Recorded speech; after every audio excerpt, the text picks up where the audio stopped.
ज़्यादातर स्विच से प्रॉब्लम होने की वजह से इस तरीके से सेंसर होता है। तो यहाँ पे ये दोनों को इस तरीके से सटाना है। तो देखो आवाज़ आया ना, तो यहाँ पे देखिए इस स्विच में क्या हुआ था, खार आया हुआ था। नल नहीं खुला होगा तो ये फटने का चांस होता है। इनका गीजर जो है कंप्लीट हो गया है। तो आज हमारे पास है, यहाँ पे देख सकते हैं, ब्लो हॉट का गीजर, और ये गैस गीजर है। ये गैस लाइन गीजर पे चलता है। यहाँ पे कोई बोतला से भी चलाता है तो किसी का पाइपलाइन होता है। ये गीजर जो है जब हम नल चालू करते हैं तो यहाँ पे इसका लाइटर स्टार्ट नहीं हो रहा है, मतलब ये गीजर गर्म पानी नहीं दे रहा है। तो वीडियो में कंप्लीट मैं आपको बताऊंगा किस तरीके से अगर जो आपका गीजर बंद हो जाता है तो कोई भी फॉल्ट रहे तो आप उसको किस तरीके से पहचान सकते हैं और किस तरीके से आप अपने गीजर को ठीक कर सकते हैं। तो यहाँ पे देखिए हम दोनों नोब को निकाल दिए क्योंकि एक नोब इनका पहले से ही गायब है। तो यहाँ पे निकालने के बाद जब हम इसको उठाएंगे तो यहाँ पे देखिए इस तरीके से कुछ वायरिंग लगी होती है। अब वायरिंग किस लिए लगी होती है, क्योंकि यहाँ पे देख सकते हैं लाइटर होता है और ये लाइटर यहाँ स्विच से कनेक्ट होता है, जो कि यहाँ पे देख रहे हैं। और यहाँ पे देखिए ये स्विच होता है, अगर जो ये स्विच कभी ख़राब हो जाता है तो भी जो है आपका पानी गर्म नहीं आएगा। तो चलिए इसके बारे में हम विस्तार से जानेंगे, ये किस तरीके से काम करता है या किस तरीके से ये पूरा वर्क करता है, सारा कुछ इस विस्तार में जानेंगे।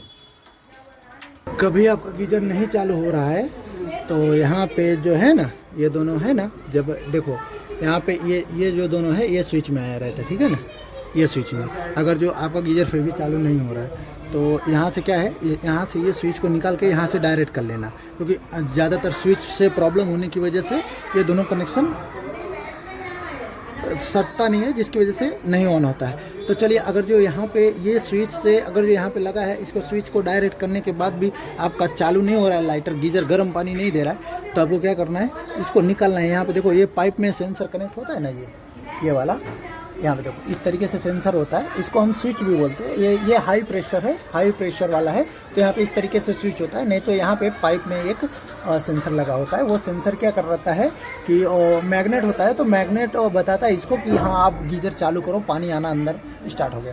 तो वैसे भी देखो यहाँ पे अगर जो यहाँ से पानी नहीं जा रहा है लेकिन मतलब गर्म नहीं आ रहा है, तो यहाँ पे ये दोनों को इस तरीके से सटाना है। तो देखो आवाज़ आया ना, वहाँ पे देखो अभी लाइटर हमारा गीजर जो चालू हो जाएगा। देखो ये देखो अभी गीजर चालू हो गया, ठीक है ना, यहाँ इस तरीके से लाइट आ रहा है, तो समझो हमारा काम हो गया है। तो यहाँ पे ये स्विच आपको बदल देना है। तो यहाँ पे देखिए इस स्विच में क्या हुआ था, खार आया हुआ था, ठीक है ना। तो यहाँ पे खार आया था तो मैंने 2-3 बार इस तरीके से इसको फ्लिप किया।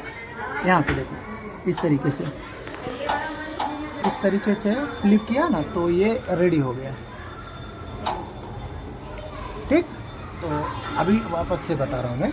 तो यहाँ पे ये अगर जो वायर इससे कनेक्ट नहीं हो रहा है तो इसको जो है चेक करना है आपको। अगर जो ये देखो कभी भी चेक करना है ना तो पानी को चालू करके ही चेक करना, अन्यथा इसमें जो है गैस का जो है एयर बन जाता है। जैसे हम पानी भाप गर्म करते हैं, अगर जो आपका नल नहीं खुला होगा तो ये फटने का चांस होता है कभी भी, ये चीज़ ध्यान रखना, ठीक है ना। तो इस चीज़ को अगर जो कभी भी करो तो नल की सप्लाई जो है वो चालू रहनी चाहिए, ये चीज़ ध्यान रखना।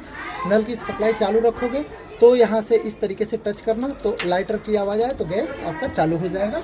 तो यहाँ पे वापस दिखाता हूँ आपको, देखो चालू हो गया। मतलब यहाँ पे हमारा यहाँ तक कि जो ये लाइटर है, इसको हम लाइटर बोलते हैं, कुछ लोग सर्किट भी बोलते हैं। तो ये हमारा कंप्लीट है, इसी तरीके से हमको पता लग जाता है यहाँ से आप डायरेक्ट करते हो। तो बाकी इन केस अगर जो वैसे भी यहाँ से भी चालू नहीं हो रहा है तो आप ये सेल बॉक्स है ना, सेल बॉक्स को आप यहाँ पे सेल इसको चेंज करके देख लेना, ठीक है ना। सेल चेंज करने से अगर जो आपका हो जाता है तो ये सब की ज़रूरत ही नहीं है, सेल चेंज करोगे आपका प्रॉब्लम सॉल्व हो जाएगा।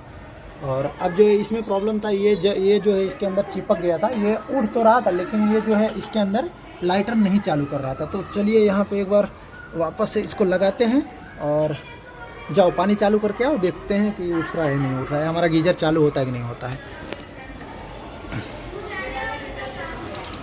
तो देखो यहाँ पे ये है ना, ये कंप्लीट तरीके से उठ गया, ठीक, रेडी। अब ये हमारा देखो गीजर चालू हो गया है ना। यहाँ से हम गैस का ये फ्लेम जो है ज़्यादा और कम ज़्यादा कर सकते हैं। तो इस तरीके से फ्लेम कितना रखना है आप अपने ऊपर एडजस्ट कर सकते हैं। तो कभी भी इस तरीके का अगर जो प्रॉब्लम आपके गीजर में आता है तो ये चीज़ है, सेल आपको सबसे पहले चेक करना है। उसके बाद आपको क्या करना है, ये स्विच चेक करना है, स्विच को इसकी वायर दोनों को डायरेक्ट कर देना है। उसके बाद जो इसकी वायरिंग है, अगर जो यहाँ से फिर भी चालू नहीं हो रहा है तो हो सकता है ये आपका सेंसर ख़राब हो, तो यहाँ पे बंद रख दो, तो यहाँ पे इसको डायरेक्ट करके आप चेक कर सकते हो। तो इस तरीके से यहाँ पे समझ में आ गया ना, ये वीडियो समझ में आ गया। अब इसको बंद करते हैं, ठीक है। तो यहाँ पे ये चीज़ हमने इनका लगा दिया और ये ऊपर लगा दिया, ठीक है ना। इस तरीके से अब इनका गीजर जो है कंप्लीट हो गया है। तो अगर जो आप देख रहे हो ये वीडियो, तो वीडियो को लाइक ज़रूर कर देना ऐसे इन्फॉर्मेटिव वीडियो के लिए।